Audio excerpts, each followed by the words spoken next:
berjumpa di Pelangi Wacana GKJ Pekalongan. Dan pada kesempatan ini sudah ada Mbak Cindy yang adalah pemuda atau pemudi GKJ Pekalongan.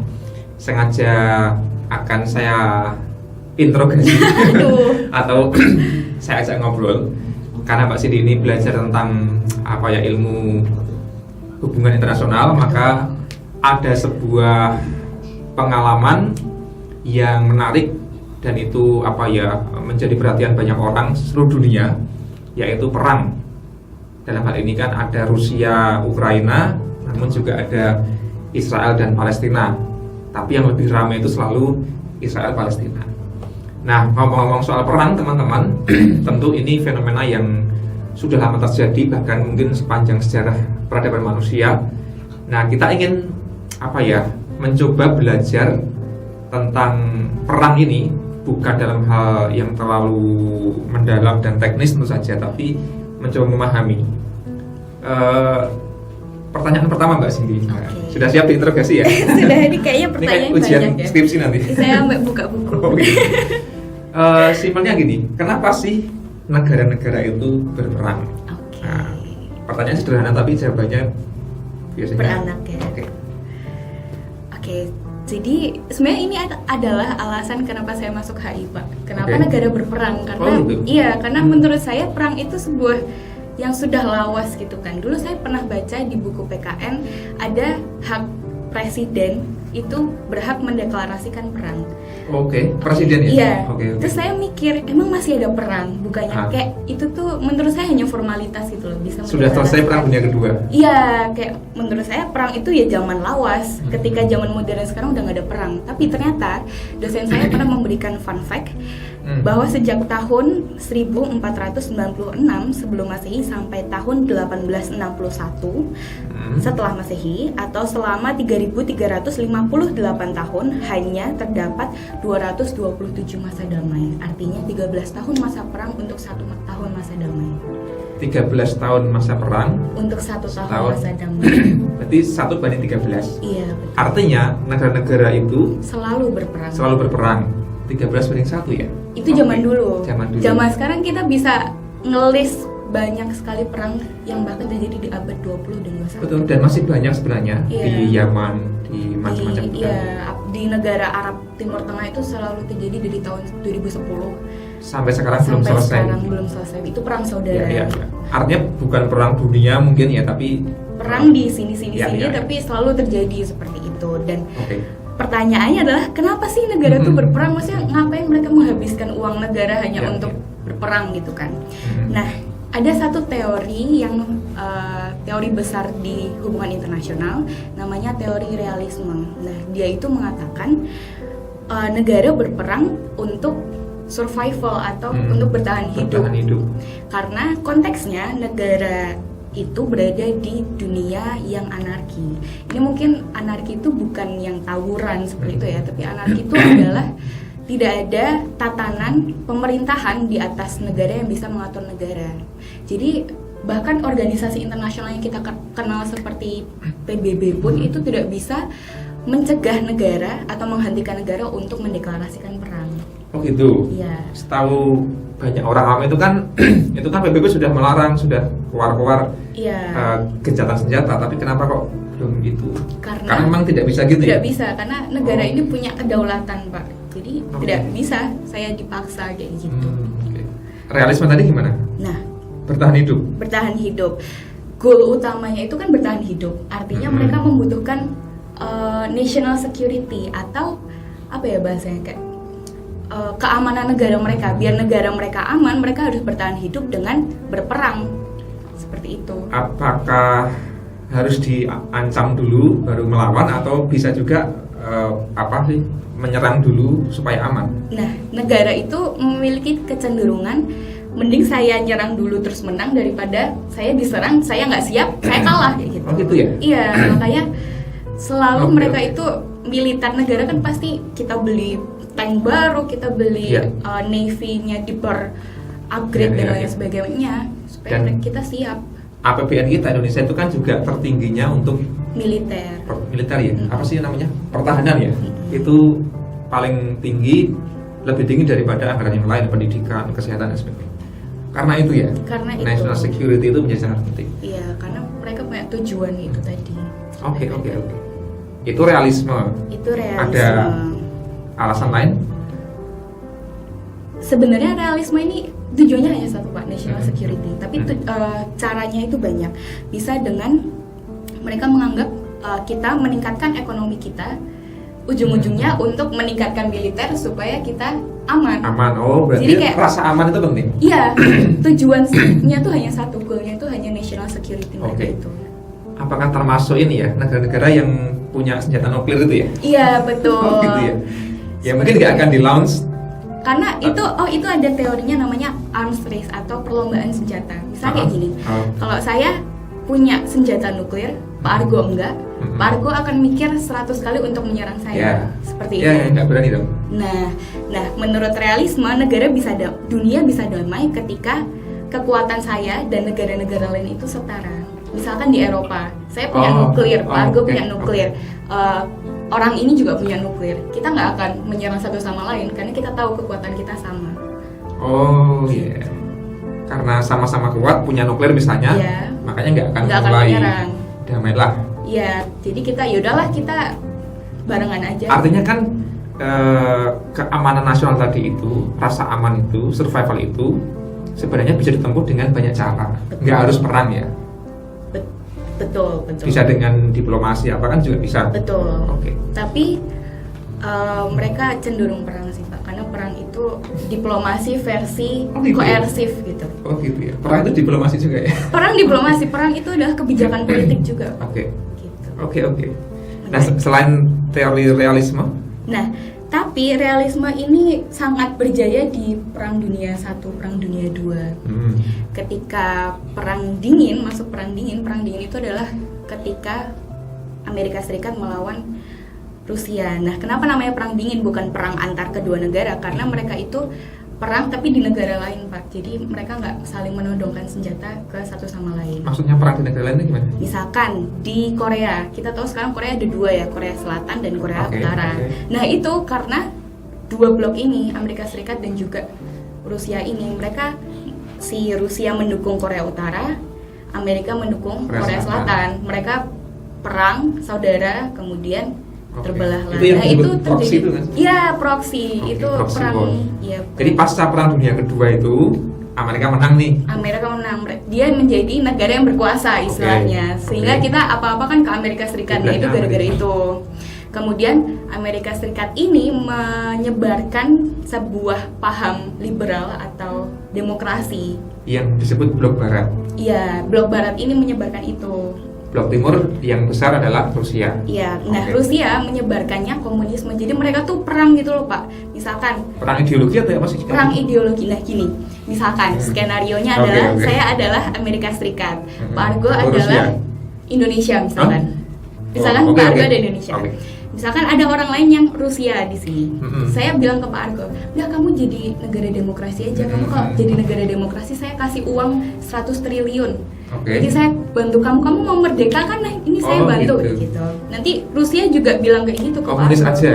Komunis aja, nanti saya kasih uang, saya kasih bantuan kayak gitu. Oke. Nah, yang menang dari semua itu perlombaan itu selama sekitar 20 tahun, yang menang adalah Amerika Serikat. Dan negara-negara yang baru merdeka seperti Indonesia, seperti Jepang itu kemudian mengambil jenis pemerintahan demokrasi. Itu ya. Seperti itu. Iya. Menarik. Nah, ada lagi sebuah di teori liberalisme tadi. Liberalisme itu yang paham demokrasi itu, dia menganggap kalau semua negara itu bentuknya demokrasi, nanti akan damai dunia ini. Oke, sebelum ke sana, waktu itu kan Indonesia Perang Dunia Kedua nih. Terus yang membuat Indonesia menang itu Amerika ya, sekutu itu loh. Sehingga Jepang kalah. Iya, itu karena Jepangnya ngebom. Amerika Serikatnya ngebom Jepang, jadi Jepangnya keluar dari Indonesia. Kemudian Indonesia di masa kekosongan proklamasi. Ya, betul. Artinya Indonesia blok barat karena itu atau enggak? Kalau kita negara non blok sih Pak. ini sangat rumit. Oke. Ini sangat sedang kuliah nih. Iya. Oke, sekarang gini, Perang Dingin berarti tetap pakai bom dan senapan apa enggak? Tetap pakai, tapi proksi tadi. Iya, tapi di negara lain. Okay. Kejadiannya bukan antara Rusia dan Amerika Serikat. Seperti itu. Sehingga dari zaman dulu dan sekarang pun perang itu selalu ada, 13-1 tadi itu. Dan mungkin nggak sebesar perang dunia, tapi selalu ada gitu ya. Selalu ada. Nah, setelah pasca perang dingin itu kan tatanan negara menjadi lebih stabil ya Pak. Nah, kemudian muncullah teori liberalisme yang mencoba mendominasi daripada, maksudnya kayak menggantikan realisme seperti itu. Apa tadi? Liberalisme. Okay. Yang awal dari realisme ya. Liberalisme itu apa sederhananya? Liberalisme Bahasa itu awamnya. dia bilang seperti ini.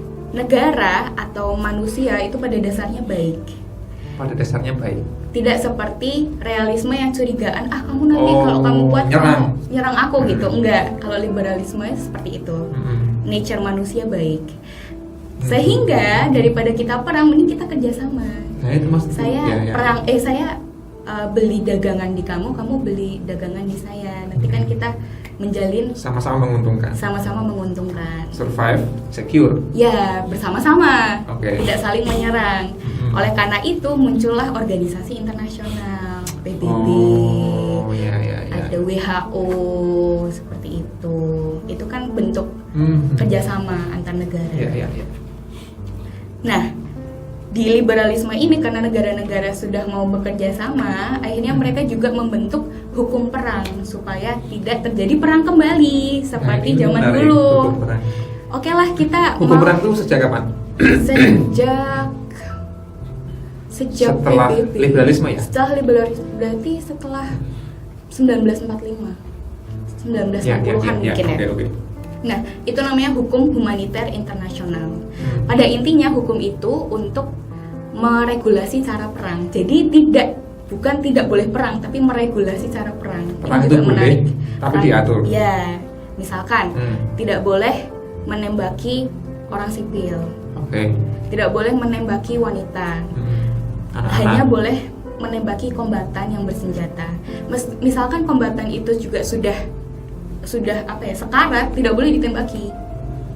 Gitu. Kombatan itu prajurit ya? Iya, prajurit tentara seperti itu. Kalau sudah sekarat nggak boleh ditembaki lagi? Tidak boleh ditembaki lagi. Malah harus diberikan Iya, maksudnya kayak apa tadi? Terus katanya kan kalau mau perang harus ini dulu kan, memproklamasikan dulu supaya negara itu siap-siap lah dan sebagainya, mengungsikan sipilnya terus baru perang gitu ya. Intinya untuk melindungi korban gitu. Oke. Tapi pada realitanya tidak diikuti karena gimana ya, mau perang udah berantakan duluan.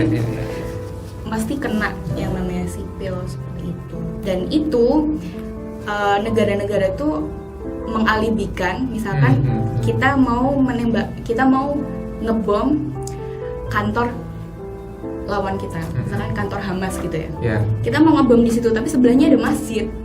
Masjid ini ikut kebom kan. Nah, saya beralibi. Itu melanggar perang. Itu melanggar. Tapi kita beralibi, kan kita mau ngebomnya markasnya. Itu kita nggak sengaja kok kayak gitu. Biasanya negara akan beralibi seperti itu. Apa yang terjadi kalau negara itu ketahuan atau terbukti melanggar hukum perang? Pernah terjadi nggak? Terus apa sanksinya atau gimana? Bukan ketahuan sih, kalau melanggar hukum perang kan sebenarnya kelihatan mata ya Pak. Kayak dari media internasional, wah ini ngebom ini seperti itu kan. Nah, apa yang terjadi ketika mereka harus diadili berdasarkan hukum perang? Itu ada yang namanya pengadilan internasional, mahkamah internasional, International Criminal Court. Itu yang di Belanda itu nggak sih? Iya, di Den Haag. Di Den Haag. Itu ICC. Nah, itu pernah beberapa kali dilakukan, seperti misalkan Hitler itu juga diadili, orang-orang Nazi di situ, kemudian orang-orang Jepang juga pernah diadili, penjahat perang pas zaman Perang Dunia II. Sanksinya apa sih? Sanksinya adalah biasanya hukuman mati sih Pak, untuk menebus kayak mereka kan ada dakwaannya, kemudian dihukum mati biasanya. Hitler nggak dihukum mati? Oh, dia bunuh diri ya? Iya, dia bunuh diri. Tapi orang-orang Nazinya diadili. Oh iya, jenderal-jenderalnya itu. Betul. Kemudian ada di Yugoslavia juga pernah diadili, di Rwanda juga pernah diadili. Di Indonesia, jangan ya, nanti jangan, nanti kita tidak damai. Musim politik. Betul. Soalnya kalau kita lempar ke belakang itu kan, bahkan zaman sebelum ada negara, zaman ketika misalnya kerajaan-kerajaan itu juga perang tuh. Iya, karena ya itu survival juga ya, realisme juga.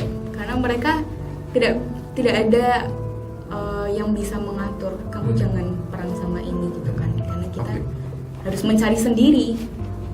Aku tuh pernah baca ini tulisannya Harari ya, sejarawan itu. Dia mengatakan perang itu terjadi sejak revolusi pertanian. Sejak ada peradaban yang bernama bertani dan berkebun.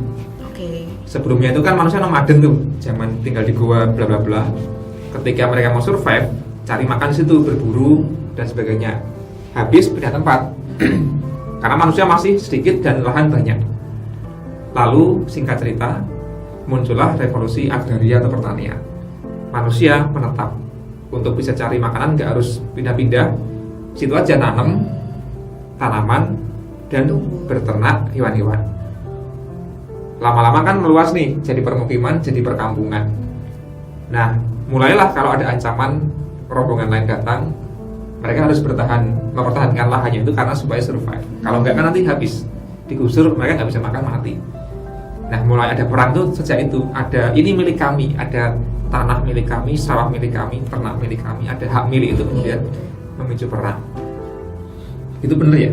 Iya, berarti sama sih. Iya, prinsipnya kan sama. Terus kemudian ketika kampung berkembang jadi desa, jadi kota, jadi kerajaan juga sama. Mereka butuh security tadi. Makanya katanya profesi yang baru muncul setelah ada pertanian itu, misalnya tentara atau apa sih namanya keamanan itu kan baru muncul setelah ada kampung di desa, ada kerajaan. Sebelumnya mereka nggak butuh itu karena sudah aman semua, tinggal pindah-pindah aja kan gitu. Nah, itu menarik sehingga peperangan memang awalnya itu adalah upaya untuk survive. Rebutannya kan rebutan sumber daya. Kalau nggak punya sumber daya mereka akan mati atau punah kan, itu masalahnya. Oke, menarik. Termasuk zaman Alkitab, zaman lahirnya agama-agama itu. Gimana kan itu, Pak? Karena beberapa agama itu kan lahir dalam situasi perang. Makanya di teks sucinya itu, di kitab sucinya itu ada teks-teks soal perang. Termasuk bangsa Israel. Iya, itu kan perang terus tuh Israel. Iya. Melawan ini, melawan itu kan direstui oleh Tuhan tuh. Jadi ketika kita tadi belajar soal teori perang, kita jadi ngerti bahwa perang di zaman itu memang sesuatu yang masuk akal. Memang kulturnya kultur perang. Karena kalau nggak gitu nggak bisa bertahan hidup. Kan Israel itu kan lahannya tandus ya, padang gurun dan sebagainya. Hanya beberapa tempat yang subur dan selalu jadi rebutan banyak bangsa. Ini berarti konteksnya di tanah Kanaan yang dijajah. Misalnya, itu kan subur waktu itu ya. Yang apa namanya? Dulu bahkan yang paling subur kan di Mesopotamia itu yang sekarang Irak. Mengapa di situ sering perang? Karena sebenarnya sejarahnya mengatakan dari awal itu rebutan banyak bangsa, banyak suku. Karena subur. Kalau subur ya ada makanan bisa hidup. Yang tersingkir ya mati. Betul. Jadi ada insting survival itu ternyata. Bertahan hidup. Terlepas dari penafsiran ini ya, teologisnya bagaimana ya. Tapi itu agama-agama lahir dalam situasi perang. Itu kan menarik gitu ya. Tapi kenapa tadi Pak Argo bilang kenapa Tuhan merestui perang itu, Pak? Padahal itu kan sebuah kejahatan. Enggak, karena yang menulis Alkitab adalah penguasa Israel.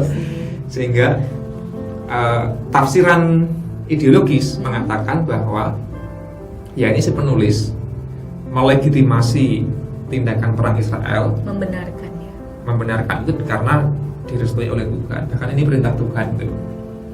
Sehingga kita melihatnya jangan dulu Allah menyuruh perang kok Israel direstui, berarti boleh dong sekarang kita perang. Nah itu kan harafiah. Oke, ada akarnya ya berarti. Kita harus lihat kenapa sih waktu itu muncul teks tentang perang, teks suci tentang perang. Kan ada di semua agama ada nih kira-kira gitulah. Ya karena waktu itu sedang yang dihadapi real adalah perang. Bagaimana supaya lahir teks religius yang bisa melegitimasi kaum mereka itu, dalam ini Israel. Makanya ya udah, Tuhan ada di belakang kami, bahkan Dia maju berperang gitu loh. Makanya kami menang ya. Narasi tentang perang itu muncul di mana, Pak? Muncul di Israel. Enggak, maksudnya di Alkitabnya di mana? Ada banyak, ada di Samuel, Raja-Raja, Tawarikh dan seterusnya kan. Karena pada saat itu pun ketika mereka berhasil mendirikan kerajaan Israel, mereka selalu diserang ya, Pak? Diserang dan menyerang. Dan akhirnya bangsa Israel, kerajaan itu kan runtuh, hancur oleh Babilonia, Babel, perbuangan. Terus nanti diserang lagi, Babel kalah sama Persia, terus dan seterusnya lah. Iya, jadi sampai Turki, Utsmani juga. Sampai itu. Artinya perang itu terjadi terus-menerus dan ada pergantian penguasa dunia. Termasuk yang ketika zaman Yesus kan Romawi itu dan seterusnya lah. Nah, berganti sampai zaman modern. Sekarang sudah menjadi nation state, negara-negara itu bukan lagi kerajaan. Sekarang penguasanya ya kita tahu dan sebagainya. Artinya sejarah sebenarnya berulang terus gitu. Iya, berarti memang dari awal sebenarnya Israel ini nggak punya tanah yang tetap gitu ya, Pak? Sebenarnya dijanjikan, tapi mereka menetap di situ, kemudian diserang, hilang, diambil lagi, hilang lagi, diambil lagi. Betul. Dan sebenarnya juga sama seperti yang sekarang terjadi. Ya, kan, Pak? Dalam arti itu ya betul. Iya kan. Hanya memang oknumnya ini sudah bukan lagi Israel sebagai kerajaan Alkitabiah, bangsa Alkitabiah itu, tapi ini sudah Israel modern yang adalah negara baru itu loh. Sehingga nggak fair kalau menyamakan Israel sekarang dengan Israel zaman Alkitab. Gitu. Toh kan ini bukan perang agama seperti itu. Iya. Nah kalau ngomongin Israel Palestina, di mana letak insecurity-nya sebenarnya? Karena kalau kita menilik di zaman Perang Dunia pertama atau kedua? Kedua, kita tahu kalau ada peristiwa Holocaust ya. Ketika Nazi membunuh Yahudi, orang Yahudi di camp Holocaust itu ya, di Jerman. Nah, itu kan juga oleh karena itu orang-orang Israel ini kan berkumpul, kemudian mereka menyepakati ayo membuat negara Israel. Iya. Betul kan, Pak? Itu yang dinamakan kaum Zionis, betul? Iya. Saya takut salah ini. Betul. Betul kan? Nah, berangkat dari situ mereka kemudian ingin mencapai bukan nasional ya, mereka belum ada negara waktu itu. Mereka ingin mencapai keamanan individu mereka dengan mendirikan sebuah negara yang khusus orang Yahudi seperti itu. Kemudian mereka mencaplok negara orang seperti itu. Direstui Inggris. Direstui Amerika. Penguasanya kan Inggris. Oh iya, benar. Waktu itu dikolonialisasi oleh Inggris. Justru itu. Terus maksudnya apa? Maksudnya adalah mereka ingin mencari keamanan itu sendiri oleh orang-orang mereka. Kemudian mereka menamakan mereka sendiri negara Israel, dan tujuannya kembali lagi adalah keamanan negara. Karena mereka merasa menjadi korban yang diserang oleh negara Palestina. Saya diserang, saya harus menyerang balik seperti itu kan. Kemudian narasi justifikasi yang muncul untuk membenarkan tindakan mereka. Kita tidak sedang ingin pro manapun ya, tapi betul. Ini sedang memahami situasi supaya menilainya lebih makro dan lebih lebih fair gitu loh maksudnya. Oke, ini menarik. Gimana, Pak? Terus kan ada teori-teori tentang mengapa orang atau negara berperang. Terus biasanya kapan perang itu selesai? Harus ada yang kalah atau bisa damai gitu? Ada banyak cara sih, Pak. Bisa ketika satu negara kalah, seperti kembali lagi Perang Dunia II ketika Jerman kalah. Perang Dunia I juga Jerman kalah, kemudian selesai karena mereka kan antara dua kubu satu dan kubunya Inggris dan kubunya Jerman. Kemudian Jerman kubunya kalah, kubu yang ini menang gitu. Inggris, itu bisa selesai. Atau juga bisa dengan diplomasi. Misalkan yaudah kamu menyerah, nanti saya berhenti menyerang kamu, itu juga bisa. Dan kayak gencatan senjata kemarin ketika perang itu berhenti untuk sementara sekitar 3 sampai 5 hari di Palestina dan Israel, itu juga karena diplomasi. Kesepakatan antar kedua negara. Ya. Tapi lalu lanjut lagi berperang. Iya, karena mungkin orang tuh mikir kalau perang itu terus tembak-tembakan terus 24 jam tanpa berhenti ya, tapi sebenarnya enggak, Pak. Okay. Perang itu eskalasi deskalasi seperti ini bentuknya. Jadi kadang naik terus kemudian relaksasi sendiri ketika negara tidak punya uang. Biasanya seperti itu. Relaksasi? Iya, relaksasi, kayak menurun deskalasi. Okay. Ketika saya udah nggak punya uang untuk menyerang dia, saya ngumpulin uang dulu, nanti saya kembali lagi. Gitu ya? Nah itulah kenapa meskipun dikatakan Israel Palestina sudah perang dari tahun 1948, tapi baru muncul lagi kemarin 7 Oktober itu karena itu eskalasi. Sudah punya dana lagi. Oke. Itu kapan berakhirnya ya? Ya. Atau akankah berakhir? Akan berakhir ketika mereka sudah tidak punya sumber daya lagi. Karena Israel saat ini ditopang oleh Amerika Serikat dan negara-negara Barat kan untuk berdana perangnya. Hamas pun juga ditopang oleh negara-negara lain. Jadi untuk sekarang tidak akan selesai dalam waktu dekat. Kompetisi antar negara itu akhirnya akan menimbulkan korban ya. Betul. Mungkin ada pemenangnya, tapi pasti ada banyak korban yang terjadi. Dan liberalisme tadi mengatakan bahwa cara yang lebih baik adalah bekerjasama. Nah itu janji disadari oleh sudah semakin banyak orang nih sekarang. Makanya sekarang beberapa negara yang sudah merasa secure menurunkan anggaran militernya, dialihkan ke anggaran yang lain lah, tentang ekonomi, bla bla. Itu yang terjadi, sehingga menurut saya dari perang ini kita bisa belajar bahwa kompetisi dan hasrat untuk menaklukkan itu banyak mudaratnya, banyak masalahnya. Nah, sedangkan kalau mau kita arahkan energi untuk saling berkolaborasi, itu malah akan muncul hal yang lebih baik, lebih damai gitu. Terus saya bayangkan apakah Indonesia akan mungkin suatu saat nanti perang terbuka? Menurut saya tidak sih Pak, karena karakteristik politik luar negeri Indonesia itu non-blok. Pertama non-blok, kemudian Indonesia ini memiliki peran peacemaker. Mereka membentuk peran seperti itu. Misalkan kalau ada dua negara yang berperang, Indonesia ini akan menawarkan diri untuk memediasi, untuk menjadi penengah seperti itu. Dan sudah ada banyak tokoh yang berhasil memediasi perang. Betul. Dari Indonesia. Mungkin banyak yang nggak tahu. Seperti itu. Jadi sebenarnya enggak sih. Karena Indonesia tipenya aku tidak akan ikut campur, tapi aku akan membantu yang benar seperti itu. Tapi tetap beli alutsista demi tadi itu ya. Itu ya untuk itu supaya tidak ada negara yang menyerang Indonesia, takut duluan.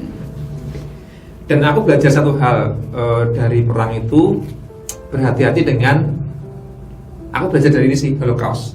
Berhati-hati dengan stigma pada identitas. Betul, iya betul. Karena entah agama, entah ras, etnis, apapun itu bisa sangat berbahaya. Karena ketika manusia sudah dicap seperti itu bisa menjadi musuh yang layak dihabisi gitu. Waktu Holocaust itu kan orang-orang Yahudi yang dianggap dia di bawah manusia, bahkan gitu, manusia kelas bawah atau pantas dibunuh lah, dimusnahkan karena banyak merugikannya. Padahal kan itu nggak terjadi. Padahal itu propaganda, dan itu berbahaya. Maka mungkin nggak harus menunggu perang-perang yang sampai berdarah-darah dan perang hebat, tapi propaganda identitas itu menjadi sangat berbahaya sih.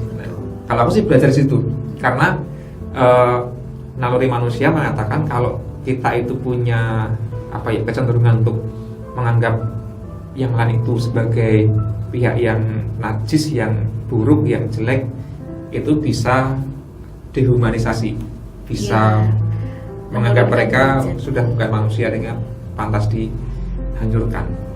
Nah, sejarah sudah membuktikan itu, dan itu Jerman sudah bertobat tanda kutip, kemudian ya sekarang sudah baik kan dengan Yahudi ya malah dan sebagainya, dan mendukung sehingga terbukti bahwa stigma itu tidak benar itu.